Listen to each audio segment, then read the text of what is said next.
Got 4:15 on the call meeting to order. The first order of business we have is the acceptance of our selectmen's meeting Monday, May 4th. Make a motion we accept it as printed. I'll second it. All in favor? Aye. Aye. So that was meeting number 1, our afternoon meeting. Then we have the minutes of selectmen's meeting which occurred on Monday, May 4th at 4:15. Make a motion we approve them as printed. I'll second it. All in favor? Aye.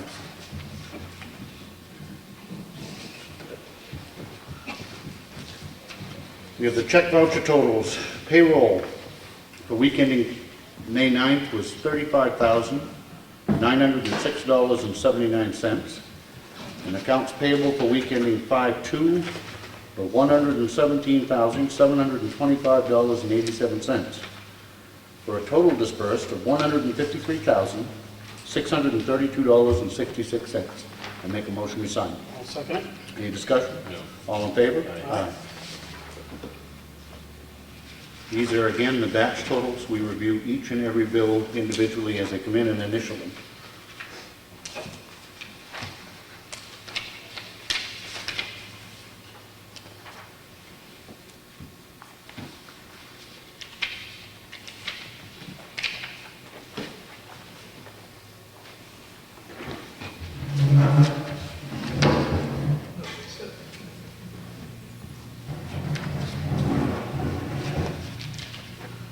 All right, we have a tax warrant instructing our tax collector to collect $6,852,013.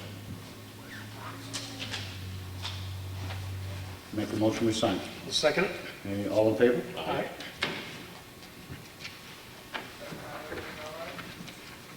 We have a notice of intent to cut wood. Map 119, Lot 4, on Elm Street, 43 acres. The owner is Derek Nichols. Logger is Austin Tremblay. The taxes have been paid. I make a motion we approve it. I'll second it. All in favor? Aye.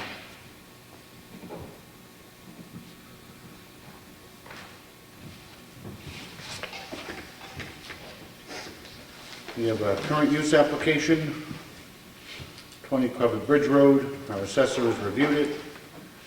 Meets the requirements. I make a motion we approve it. Second it. All in favor? Aye.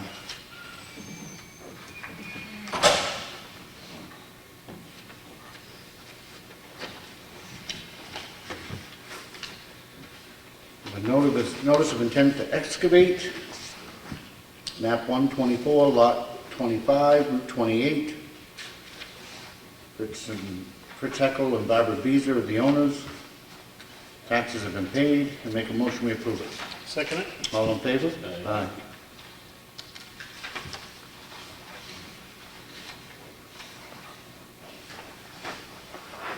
You gonna make sure and get a copy of this, Connie, or you wanna just put one in your box? Okay.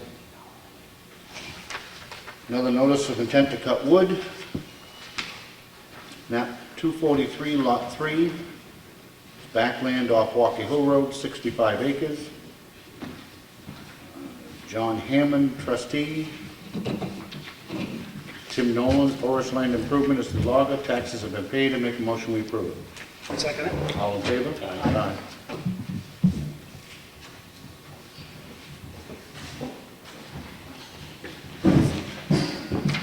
We have a note to the trustee of trust funds from the Board of Selectmen to withdraw $1,015.99 from the Whittier Covered Bridge Expendable Trust. Make a motion we sign. Second it. All in favor? Aye. We have the Highway Department work log here for anybody to look at if they're interested. We get a notice from the State Division of Forest and Lands. They're going to be doing a timber harvest in the Department of State Forest of 81 acres. It's going to be offered for bid, offering the sale for bid, for public bidding in the summer of 2015. And then we'll be notified of who the successful bidder was for tax purposes. If any of our local loggers are interested, it's going to be coming up. We have a notice and a long information packet that doesn't, it says a whole lot of nothing and a lot of things that you have to be a chemist to understand. from Vegetation Control Service Incorporated, and it's with the New Hampshire Co-op, and it's controlling vegetation along the power lines. But there's a long packet of information here if anybody'd like to look at it. We have a weekly letter, seems as though, from Time Warner Cable about their programming.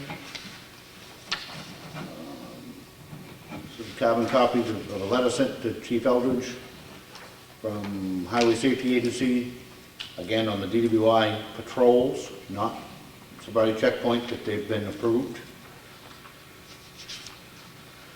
There's again a pretty lengthy packet here from DRA, Department of Revenue Administration, which was sent to our assessor, and it's part of a ending report for 2013 cyclical inspections.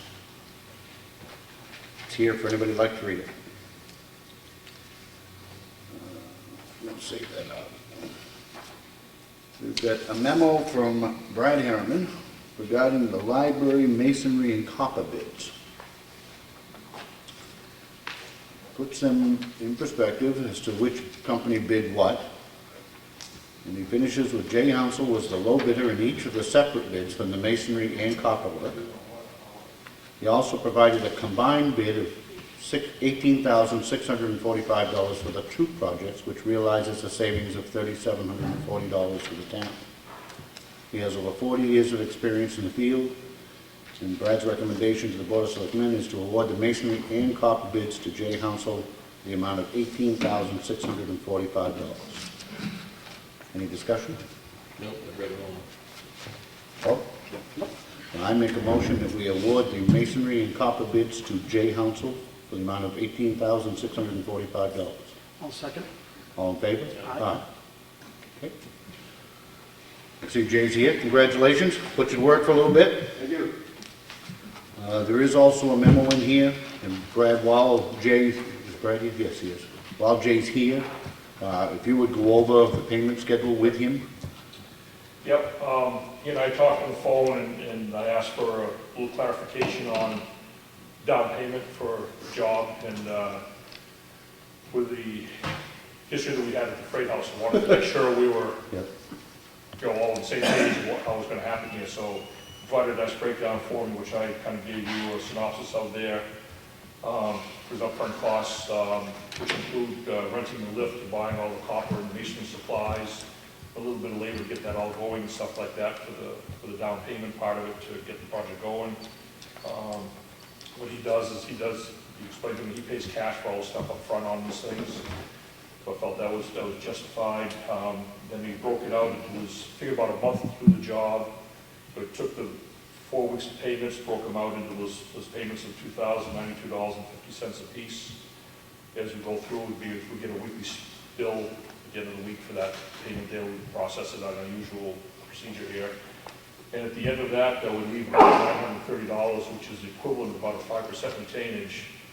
We go through the project, do an inspection, see if there's any other work needs to be done, punch list, whatever they make that all, sure that all gets completed, then we can release that last a little bit of money. So I felt comfortable with it. I wanted to present it to you guys. Yeah. So you were comfortable with it, and Jay was going to be here to answer any questions we'd have on that. So.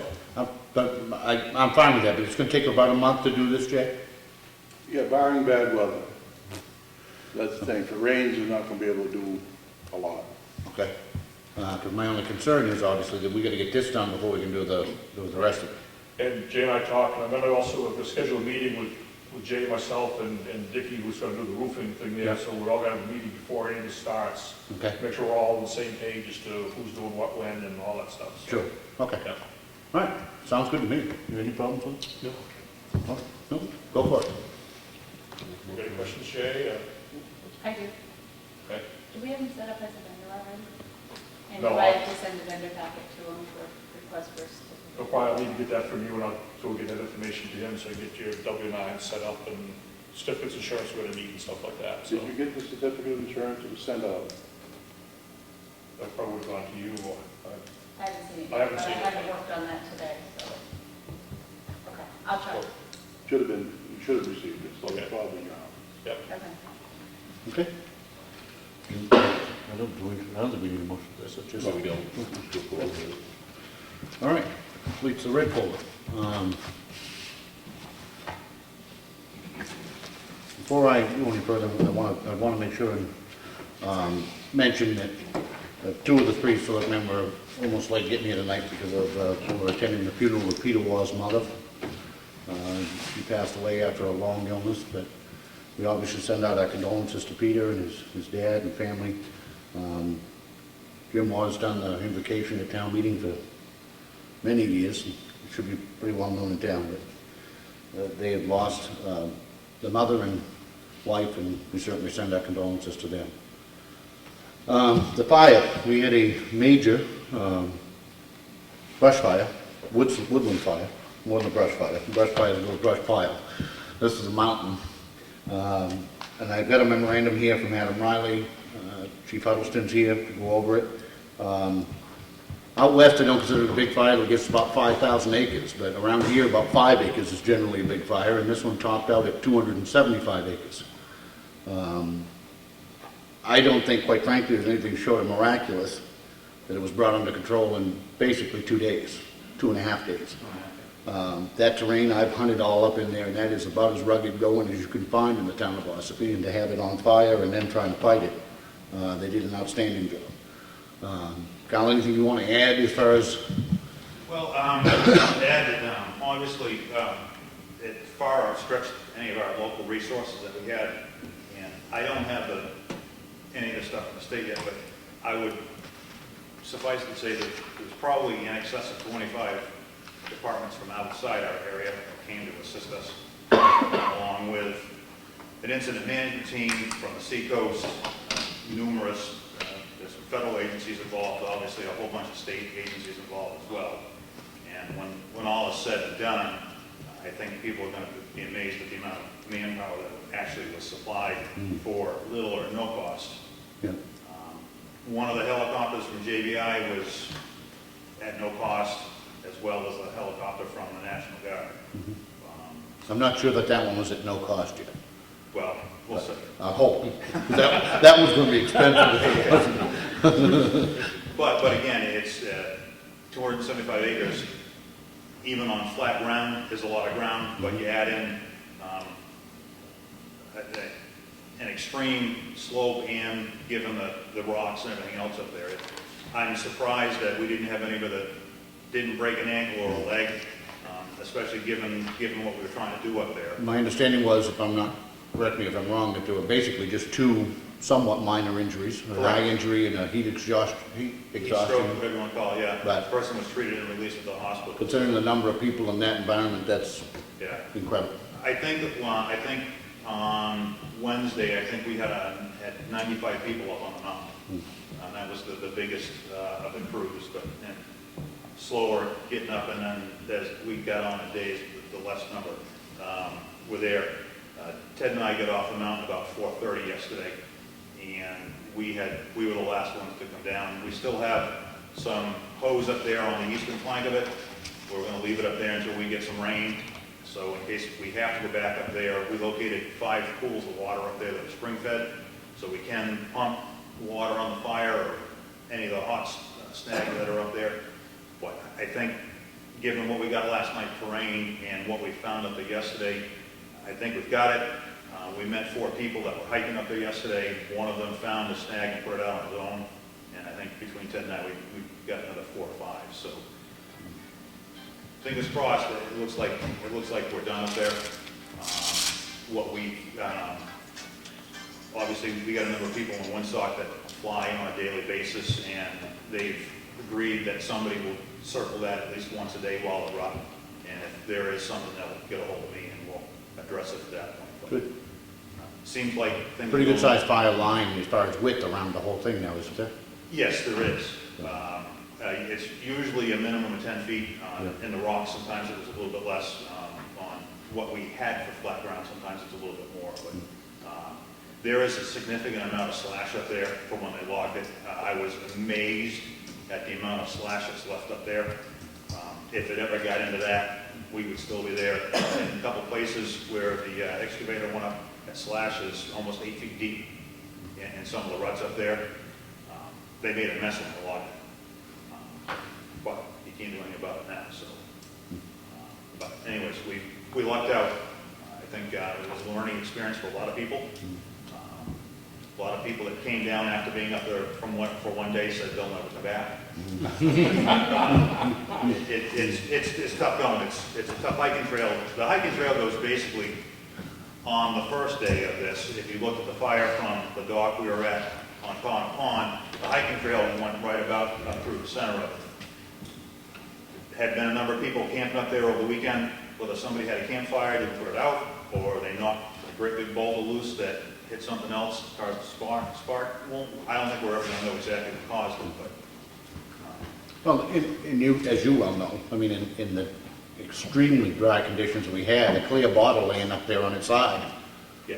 can start that type of fire. Yeah. I mean, as things start to green out, that fire danger will go down, but even this rain that we've got right now is not, No, it's not. it's not going to It tell helps. enough. It helps. We need 2 days of steady rain, Yeah. but again, I think as bad as that fire was, we were lucky nobody really got hurt, and another couple thousand feet it would have been into either Tamworth or Montboro.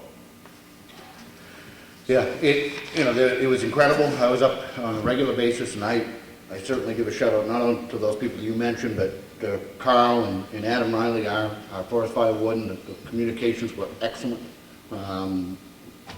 There's a lot of money involved, and they did it right. They called to get authorization before anything was done, authorization for the helicopter, et cetera, and those are all things that have to happen. This board, I was very happy with our availability. We were briefed continuously, and that was refreshing. It was nice to work together, which is what it ought to be. Yes. And whatever they asked for, if it was within our power to give it to them, they've got it, and that's the way it ought to be as well. I do have a pretty good list of local businesses that donated. I'm not going to give them out tonight because I don't want to leave anybody out. If you would get with Adam and make sure, we want to send out letters to them. But there were a whole lot of businesses that stepped in and provided food and water, and that they need to be thanked. And I talked to Adam right before he went back on the bus. We're also going to do that with the fire departments that Yep. participated as well, Yep. whether it be a joint letter from the fire department and the town or Yep. whatever. But I do think, given what we got for a response from outside the area, Yep. that would be appropriate. Absolutely. And we would love to be a part of that as well, so Okay. just keep us posted on that. Again, this is a cost-sharing deal with the state. We don't have any numbers yet, even preliminary numbers, other than I can tell you it's not cheap. When you have 90 people, think of the payroll per hour, because every one of them are being paid. We had at times 3 helicopters, 2 from JBI and then a Black Hawk, which was shipped up from the National Guard in Concord. Now, I don't expect to be billed like we would with JBI, but I wouldn't at all be surprised if we charge for fuel, et cetera, which in a Black Hawk can be significant. There are 2 bulldozers and a skidder which are working, in addition to as many as, I had 93 on Wednesday, but more than 90 people working that fire line at a given time. And there were people, the first 2 nights there, around the clock. Correct. So- 4 or 5 people from the state, yes. So the cost will be significant, but they are what they are. I mean, it was a fire that we didn't plan on and that we didn't start, but that we certainly had to put out. I don't think you could ever plan for anything like this. And unlike the county, we actually have an unassigned fund balance for emergencies. So we will do what we have to do, and then we get paid. But I'd also like to say, I was there. Outstanding job by Chief Huddleston and the rest of the guys that were up there. Outstanding. You guys ought to be patted on the back more than once. Great job. Thank you. appreciate it.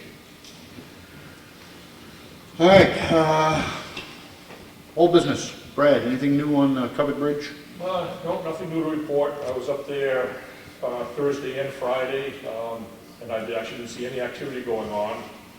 So I approached Hoyle Tanner to see if they'd heard anything, if there was issue or something was going on they didn't know about, and they said no. They were in there doing a lot of cleanup from when they took the roof apart, a lot of the old cedar shake shingles. If you look underneath the bridge here, it was like a litter box almost, just stuff to turn to powder almost by that time. So they're doing a lot of that kind of cleanup. I suspected they probably might have been doing some milling of some of the timbers and stuff up in their shop in Ashland. I said, sure, there was nothing going on, there were no issues or anything, and you're expecting them back full war on, this week here, so I didn't go up there today, but, so it's moving along. Okay. And sidewalks, we got your notice here, memo, that to date, $20,311 has been reimbursed to the town of Ossipee for the design work on the Main Street sidewalks. Yeah, you guys asked for that figure that. We did. Trying to make a decision on. Am I correct when you said that we could build the sidewalks for around $35,000? You thought? And I'm not gonna hold you to that figure exact. I think when we did the other section of sidewalks up by the park, we spent about $35,000 on that section of sidewalks, about 500 feet of sidewalk up there. I do expect this to be a little more expensive because of the right-of-way issues we have. And we have to do work with the steps here in front of the library. Those have to be redone, set them inside that retaining wall that's there and stuff. My gut tells me somewhere in the $50,000 range, 50 to 60 range. I would think we'd be able to do that side of it going up opposite, the side of the library's on it. Other than the right-of-way issues, which are significant, I mean, and I'm not, I want so badly to tell the state to go to hell with what we're spending for a relatively small area of sidewalks. We would still need to have the design go through them, like I said that before, because it's in there right away, because the other one was in our town right away. But we would eliminate all the dealings we have to do as far as all the paperwork and red tape involved with on the financial end of it, which is the main reason why Mount Survey pulled out of it, because they weren't set up. But isn't the design work already done? It's probably 90% done. We still got to just finish up a little bit of right-of-way work, right-of-way part of it. That's it. Then it's done. Can you explore with your counterpart at the state what it would involve to work with them on those right-of-way issues and the easements that are necessary? And if they would work with us based on our current design, if we're footing the bill for those sidewalks. I just see, if you look at even the 80-20 split, it's not 80-20, is it, on the sidewalks? No, it's 100% 100%. reimbursement. I think it's gonna be a tough project to get out of not staying with the state. I really do. Much as Probably you don't right. want to. I just think they're driving the cost. They're driving the cost up because of bureaucratic BS. Oh, I agree. I think we can save some money in the overall project. The problem is it's going to be Out of our pockets or get theirs. reimbursed. Yeah, Plus, we're gonna have to reimburse what they've already reimbursed us to, right. That 20,000. which is another $20,000. Much as I hate to say you have to stay with the program that is federally designed and programmed to fail, you basically are stuck with it right at the moment. The other thing to keep in mind too is they've already pulled, last year they pulled the funding for the actual construction of the sidewalk because the funds were running out of the Safe Routes to School program, but they were going to finish funding the engineering part of it. So I don't know if there's any guarantee that, when this is ready to go to build, if the money's going to be funded anyway too. 'Cause that's anybody's guess right now. All right. All right, well, thank you for the update anyway. Okay, We're all set on the roof. You're gonna be meeting with them and get back to us? yes. Okay. And anything else on the old business? Frank? No. Well, on the new business, I have water and sewer commissioners. Okay, we've done a lot of research on the project that we've been working on with the abatements. Just some background information for you.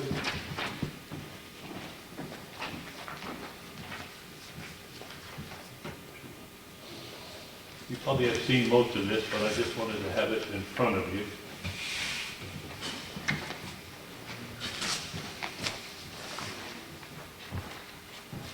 And like I said, this has been a... I have one more. Thank you. like I said, it's been a topic of discussion since the budget discussions and talks back in December. And Will can take over now and explain what we found out. So we got the abatement from you folks on the bill for January, I believe it was. You guys wanted that abated. And we originally had said no, and that was some miscommunication on our part with our departments.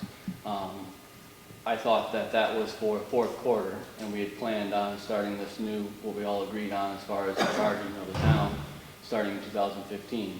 What I didn't realize is the revenue that comes in January, even though it was the fourth quarter water, it's 2015's revenue. So learning that, I said, well then no, they shouldn't be paying that amount. We agreed on that. So I said, go back and write up a new bill with our agreements, which includes, if you look, there's a bill for $448. That includes the 2 hydrants, which we agreed on, and then your water and sewer bill. On your left-hand side, it shows you your flat rate, which is $55.82 for your water, and your $30.45 for your sewer, and your actual usage rate of how many gallons you used for that quarter. So the new, if you look on the second page, I think that he gave you, it has a bunch of handwriting at the bottom. You guys asked for abatement of the $7,523.68. And so we're just subtracting that $448 of the actual usage, which we agreed on in the past. And so now the new abatement that we would give you guys would be that $7,075.64. I think that's appropriate. I don't have a problem with that. No, I don't either. Yeah, let me comment a little bit.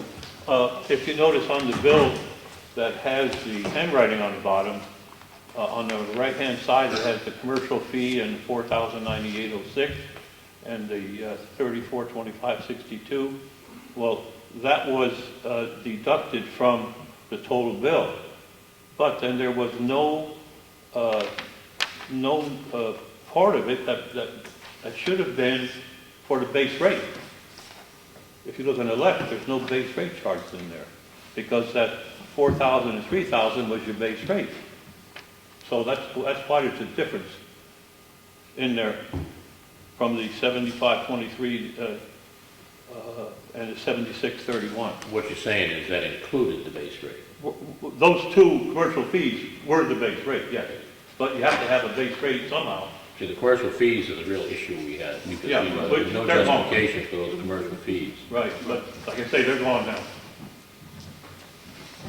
So do we readjust our abatement form, or are you gonna readjust it for us?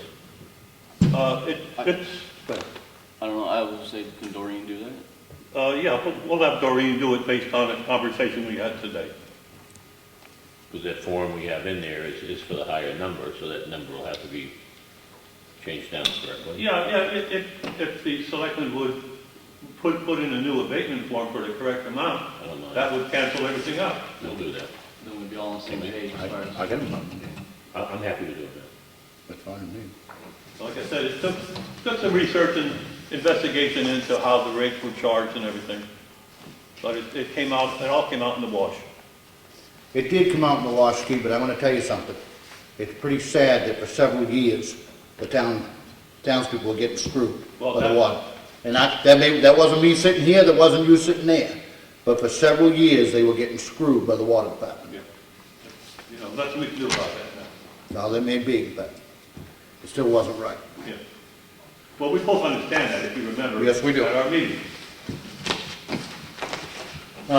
What's going on with your department over there? We understand the superintendent is resigned. Yes, we got a new hire that's going to be coming on. The number 2 man will be coming on probably next week, I believe. Yes. He'll start, and then we've advertised this last week. We're going to be taking applications this week, and quite possibly next week, hopefully be doing some interviews for a new superintendent. Do you do, I thought did they comply with the town's hiring process? I'm not really sure if they have to fall under it or not. We haven't, I think in the past they always have. They posted in-house first for a week before they posted for the outside. Because you're doing I guess my concern is, Background and I'm checks not, for your new hires. You gotta do background checks and all of those things, conditional offers. Are you guys familiar with that policy? With the town's hiring procedure? I thought that happened, I could be wrong, but Doug was doing that with the number 2 guy. Right. So I think all that happened with that guy that's gonna be starting next week. I thought. Okay, well, but I guess the only thing I'm suggesting is that you more than think, because before they actually work, that background investigation has to be done. You're talking about people, you're putting somebody that's going to people's homes. Sure. So, Yep. I would make absolutely sure that that was done. Yes, I had a discussion today about that, the background checks, and I'll take care of that tomorrow.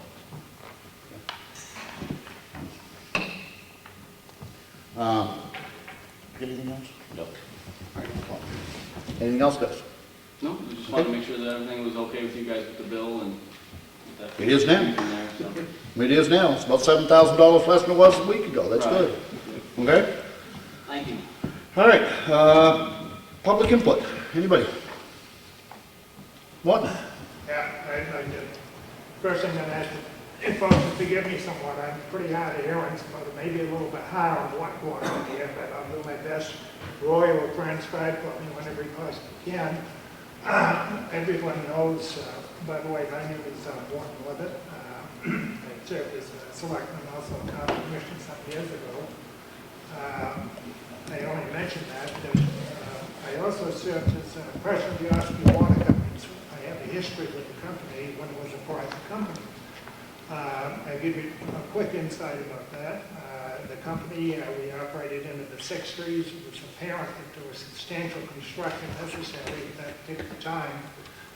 There was no federal funds available to private water companies yet, being municipality.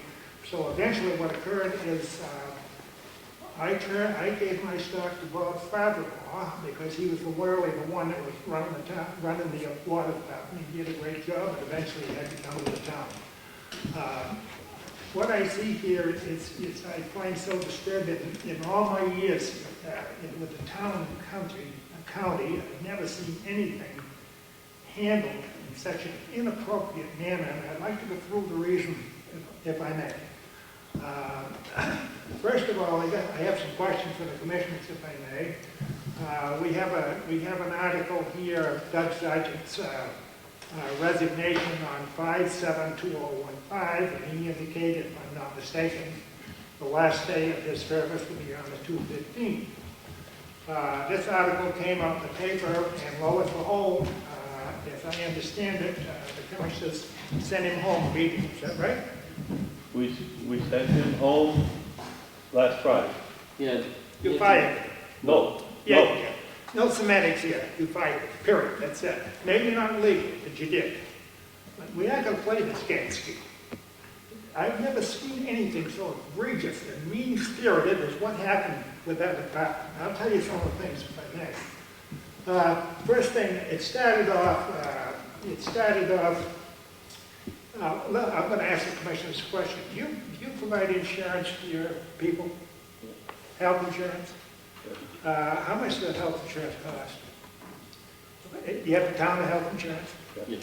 How much does that cost? Have that figure in front of me. Okay. More. Well, let me tell you about Doug's insurance. His costs $500 a year because he had his own policy. So his policy was less expensive than anyone else in the department.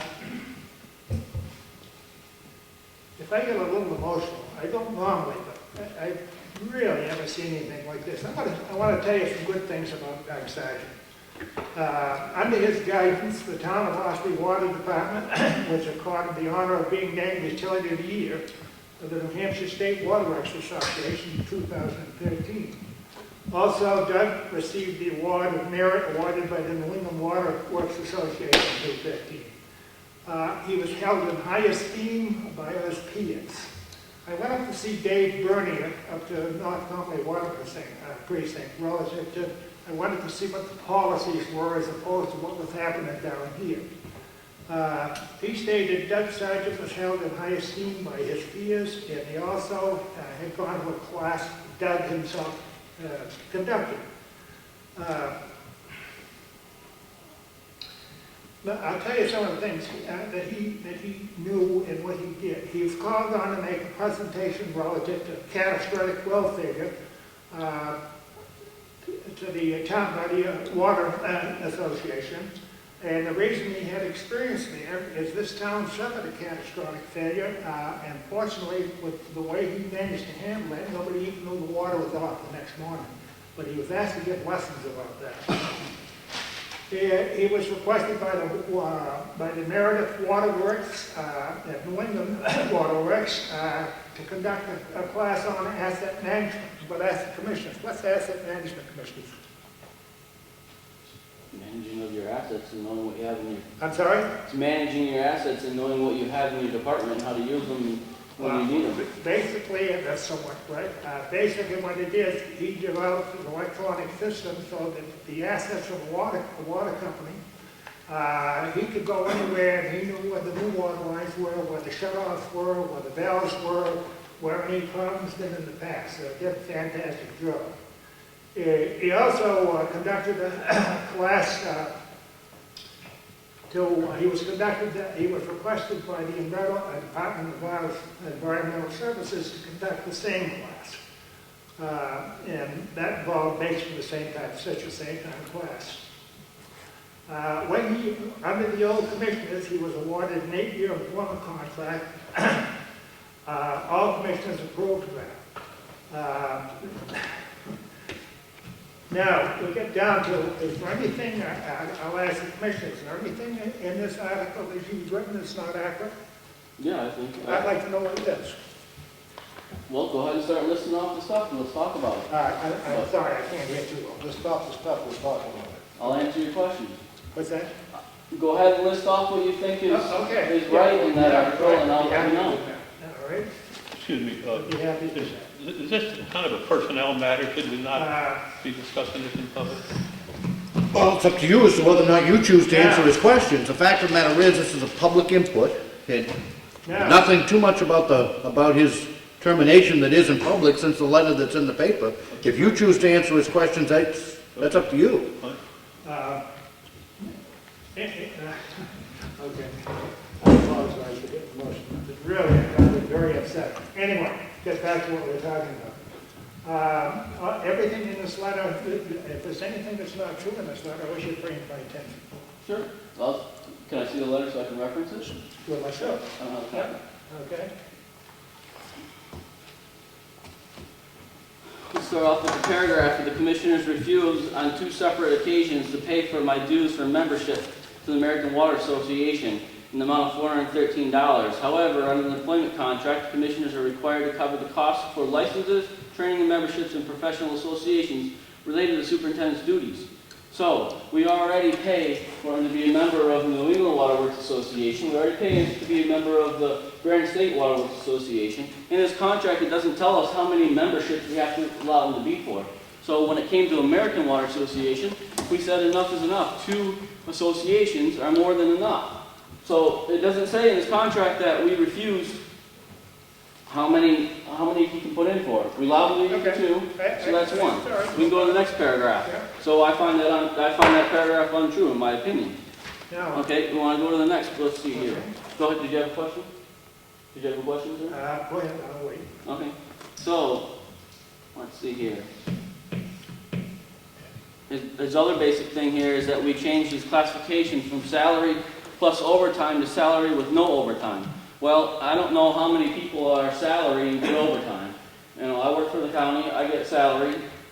Doesn't matter how many hours I work, that's what I get. The next week in which we told him when we put him on salary is if you had to work a bunch of overtime this week because, say, a water break, then next week when you got some time off, then take some time off to make up for it. Okay. So I don't see where that, in his contract, it never said he had to be salary or hourly. It mentions nothing about his pay. Okay. So we changed that. I'll respond to that if I may. Sure. I'm assuming, number one, that everyone realizes that basically what it amounted to was initially Douglas, back in the early years, he was on salary, and then they put him on, then they put him on an hourly pay. I think it was in 2004, I'm not sure of that. But he was put on an hourly pay. Now, the reason for that is that Two people work here, that means every one of them, every other week is on call. So you're suggesting that when they're on call, they shouldn't be paid for being on call, even though it disrupts their family life, they have to be available on call. Now, before you answer that question, let me tell you what some of these other companies do, okay? I went up to talk to the North Conway Water Company and also Wolfboro. The North Conway Water Precinct has 3 commissioners. David Bernier is the superintendent. They have 12 employees, split between water and sewer.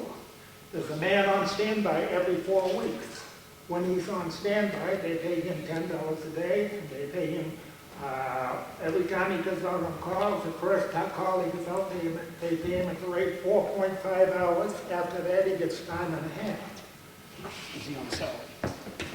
How anybody can conceivably expect, now, I'll go a little bit further. I owned an oil company once. I had people on standby on weekends. I had to pay them to be on the weekend. Wolfboro Water Company does the same thing. I'll tell you what they do. By the way, I'm going to ask you a question. You know how many services you have in town? How many How many services? people you take care of? We're somewhere in You're the supposed to 300, know this stuff. we're somewhere in the vicinity of 350, I would guess, if I'm correct. What you have is 331 water services and 250 services that 2 people take care of. Now, when it comes to salary, has anybody looked what the state equivalent pays is for people that work for water companies? Did you guys look at that? No, I Let me didn't. ask you the question. Did you look at it? I didn't set his pay Okay, rate. let me tell you about it. I didn't look at it. This is available, anybody wants to look at it online. The average pay for somebody that takes care of water and storage is $75,000 a year. I called and got Deb's pay, he's paid $59,488 a year. So I don't think anybody can claim he's been overpaid. I agree that the truck was a problem. It shouldn't have been handled that way, but there's a very simple way to handle it. That could have been taken care of. You ask Doug, how much is that, what's that worth? Take the truck back and give an increase offset what the truck is. But anyway, not done. All of these things were taken away from me. If you're through with that newspaper, I like that back. Sure, well, I got some more stuff if you Yeah, want. okay, go ahead. So- I'll be within that. So Okay. apparently we have a difference On in. the Wolfboro Water Department, if I may, on the Wolfboro Department, it's broken down a little differently, but I'm only going to pick that part that's applicable as far as the water goes. The foreman is paid $44,429 a year. They have 3 other people that are paid $108,000 a year. And then they have a chief operator and a first operator who total pay is $99,000. They get health insurance, life insurance, disability, dental, retirement. You guys think you're going to hire somebody that does a decent job and has an education without paying them something. You're on your mind, and it's not fair. Or what size are those departments? What's their water rates? I bet they're more than ours. Can I go back to one of my paragraphs? That you asked, What's that? Can I go back to one of my paragraphs that you asked about? That's all right. You want to go back to one of his paragraphs? Can I go back to one of these paragraphs that you originally asked us about? We want to go back to one of the paragraphs we really asked him about. Sure, go ahead. Okay, so let's talk about the paragraph that says he thinks he should get standby pay. Well, we changed him to salary, so we said, no, you can't get standby pay. Standby pay he was getting was $160 a week. So I asked, how many times do you get called out in a 2-year period? He gave me a list of all the call-outs in the 2-year period. It averaged 1 call a month. So $640 to answer the phone, I wish I got paid that much because I think that's a little excessive for our ratepayers. Well, So we changed that. Let's see what else we got here. What you're missing out on here is the simple fact of the matter is he is required not to stick around his house to be available by telephone, not to make family plans to do something. That's why he gets paid for that. It's not simply to take a telephone call. His contract was one of the reasons why he needed the truck was because he is on call 24/7. I'm fully aware of that, and I also aware in April, I've read all the minutes of the meetings from April all the way, February through 2014, right through January, except for the one you just gave. And in April, at your minutes of meetings, you made a motion to allow yourself based on apparently conversation you've had with people, to have legal conversation with an attorney, and I suspect that was to try to break his contract. Am I right? No. We just asked how valid the contract was. We didn't, neither one of us signed it. You So- guys have only been here about 3 or 4 months. I've been here, I'm going on my second year. Well, Neither whatever, was see, he. you've been here 2 years. Who the heck gives You an think you employee know an more 8-year than these freaking other contract for commissioners crying do? out loud? You don't. That's You don't know ridiculous. more than these other commissioners. That's why we went to seek legal advice. It's, Exactly. So we had I to mean, find out if it was we proper weren't- or not. We All right. weren't going to get on. I'm gonna take our meeting back, hold on a second, Martin. Martin, I'm too old. I'm gonna take our meeting back over, only because this is stuff that's more appropriately handled at the water and sewer meeting. But I'm gonna make a comment, I said I wasn't going to.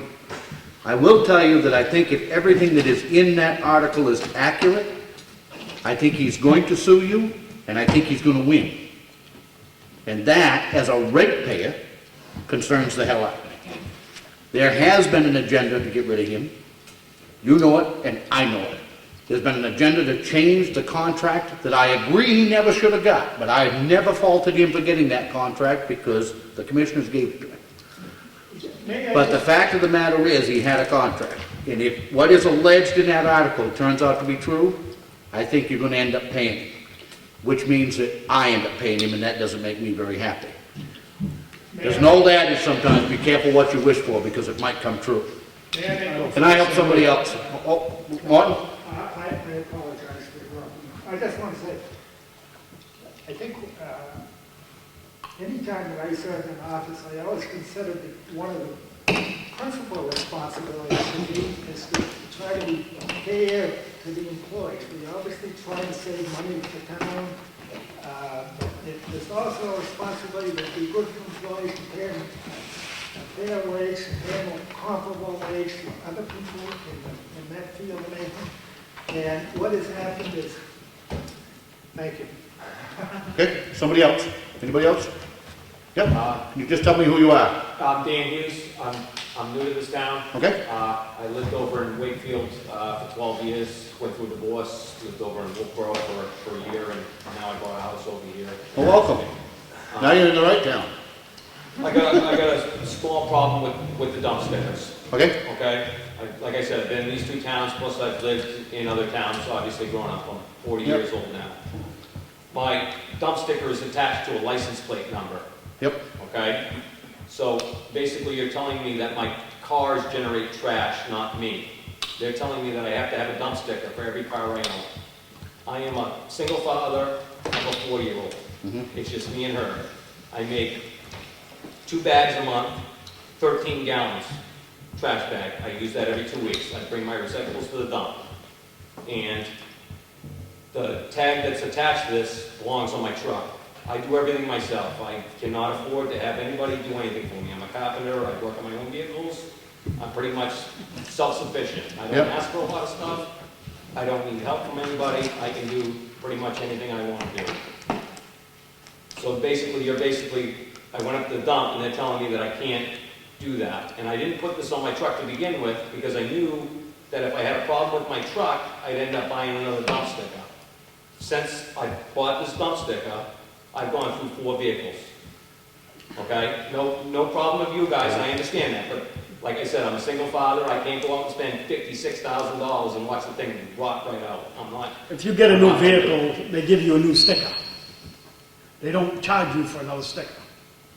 If you get a new vehicle, you come up to town hall, see the lady behind the desk, and they'll give you a new sticker for your new car. They don't charge you for it. Not what I was told. As far as more than one vehicle, They said that I have to have a dump sticker on every car I own. that's correct. Oh, that is true. That is generally correct, but let me But then, let me clarify.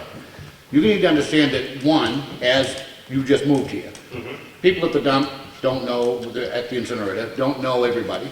They don't know you from Adam.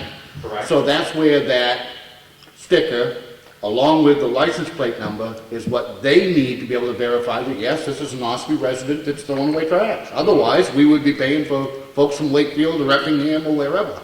So there is a mechanism. As far as replacing the vehicle, Bob's absolutely right. If you have a car and you trade it or it breaks down and you replace it or whatever, if you come up here, they will give you free of charge a replacement sticker. Bring the older one, bring the old one with you and they'll give you a new one with a new plate number on it. So well, that's about as, That's not what I was told. that's about as What it sounded like to me at the dump is I had to pay, every time I got a new car, I had to pay. No. So I have 4 cars, and if I had to do that, then I would have paid $40, and my point is, I don't make any more trash, so I'm paying more and getting less.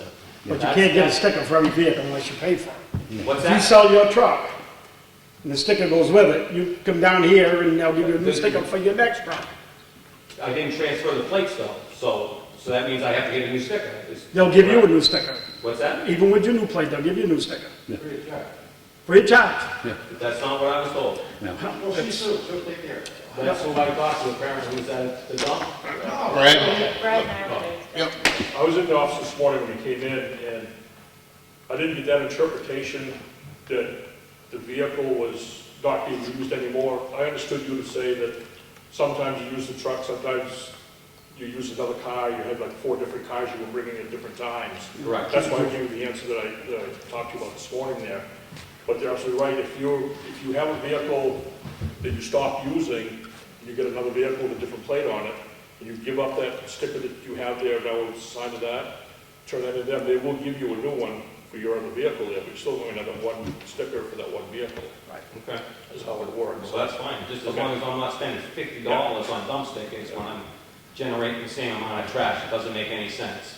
Yeah, It just- to me, that's all. But you need to understand that those folks over there need to have a mechanism for knowing that the right people are only using the dump. I guess, There's gotta be a mechanism. yes and no, because I would rather somebody in another town bring their trash to the Ossipee dump, let's say in Effingham.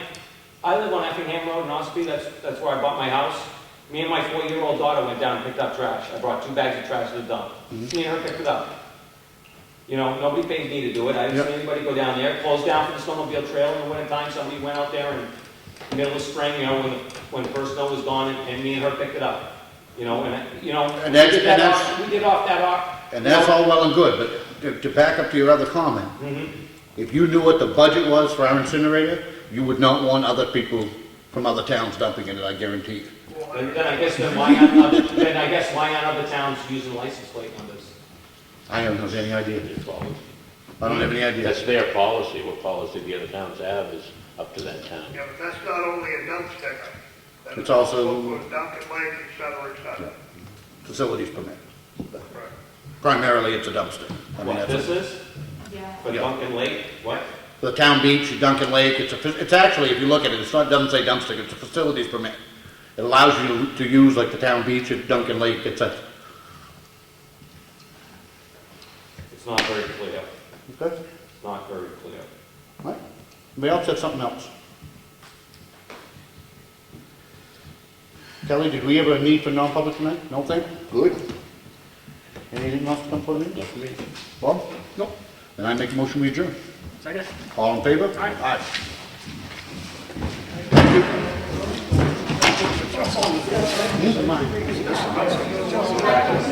Stuff in there.